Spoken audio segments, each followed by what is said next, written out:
Hello friends, मैं विनय निर्भीक। Friends, आपका एक बार फिर से हमारे चैनल पे स्वागत है।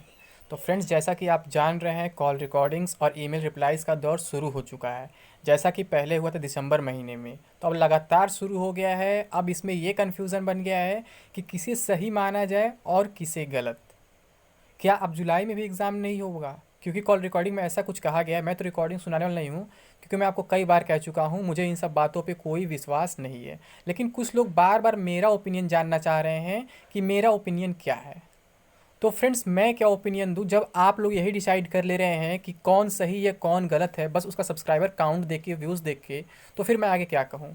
आप लोग के अनुसार क्या है कि जो अमीर होते हैं वो चोरी नहीं करते हैं, वो क्राइम नहीं करते, गरीब चोरी और क्राइम करते हैं। शायद आपको ये नहीं मालूम कि जितने लोग अपने देश में अमीर हैं वो बिना क्राइम के अमीर नहीं बने। चाहे कोई नेता हो, चाहे कोई अधिकारी हो, कोई भी हो, मतलब बिना गलत काम किए कोई आगे नहीं बढ़ सकता है। आपको ये मालूम होगा, आज का ऐसा सिस्टम हो चुका है। तो यही सेम सिचुएशन यूट्यूब का भी है। आप लोग अगर यूट्यूब फील्ड्स रहते जानते यूट्यूब में भी क्या से क्या होता है। यहाँ सब्सक्राइबर्स, व्यूज, वॉच टाइम सब खरीदे जाते हैं। शायद आपको ये बात नहीं मालूम होगा, इसलिए आप लोग ऐसा डिसीजन ले रहे हैं कि ये देखो उसका उतना सब्सक्राइबर, उसका उतना व्यूज, वो क्यों झूठ बोलेगा, उतना बनाया, ये किया वो किया। तो ये फ्रेंड्स आप लोग का है। लेकिन मैं बता दूं, आज एक ऐसा कॉल रिकॉर्डिंग वायरल हुआ है जो मेरे सोच से बिल्कुल मैच करता है। जो मैं लगातार आपसे बोलते आ रहा हूँ वो वायरल हुआ है। एक कैंडिडेट ने कॉल किया तो वहाँ बोला गया है कि अभी इसके बारे में कोई इन्फॉर्मेशन नहीं है। ठीक है।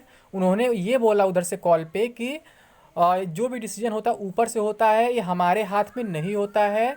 जो ऊपर डिसीजन होगा वही हो पाएगा, हम कुछ नहीं जानते इसके बारे में। तो कैंडिडेट ने फिर पूछा कि फिर भी कुछ एक्सपेक्टेड डेट बताइए। तो उधर से बोर्ड तरफ से रिप्लाई ये आया है, अगर बोर्ड का कॉल रहा हो तो मैं तो नहीं उसको वेरीफाई करने, वेरीफाई आप ही लोग करेंगे।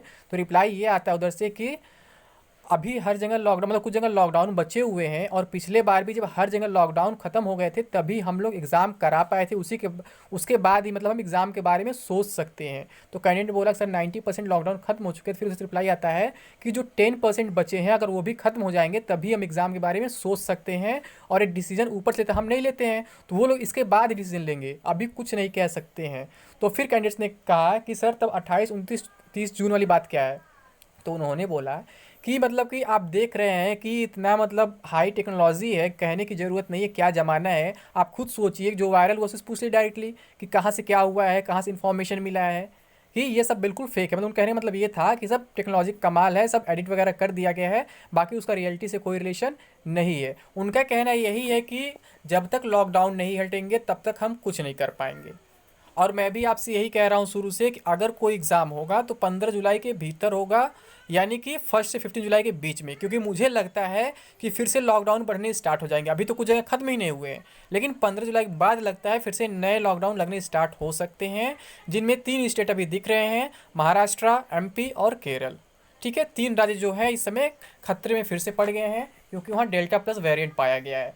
तो फ्रेंड्स, अब आप लोग डिसाइड करेंगे क्या होगा क्या नहीं होगा। और मेरा ओपिनियन तो शुरू से यही रहा है कि आप लोग केवल प्रिपरेशन पे फोकस करें, एग्ज़ाम डेट के पीछे भागेंगे आप कभी कुछ नहीं कर पाएंगे। ठीक है, आप एग्ज़ाम डेट चक्कर में पड़े रहेंगे, पढ़ने वाले अपना एग्ज़ाम क्लियर कर लेंगे। मेरा ओपिनियन यही कह रहा है कि जुलाई में अगर सब कुछ नॉर्मल रहा तो एग्ज़ाम हो सकता है, लेकिन कोई एग्जैक्ट डेट मेरे पास नहीं है।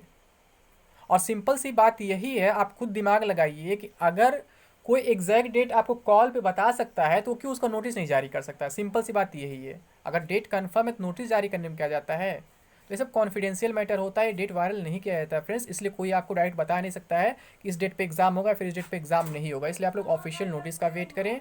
और यही उम्मीद है कि अगर जो 2-3 राज्य में लॉकडाउन बचे हुए वो ख़त्म हो जाते हैं तो जुलाई में एग्ज़ाम हो सकता है, फर्स्ट वीक में फिर सेकेंड वीक में। मैक्सिमम 2 से 4 दिन का एग्ज़ाम बचा हुआ है, वो हो सकता है। और अगर हम ग्रुप डी का बात करें फ्रेंड्स, तो उसका अभी कोई ठिकाना नहीं है, क्योंकि उससे पहले बहुत सारे एसएससी एग्जाम्स पोस्टपोन हुए हैं।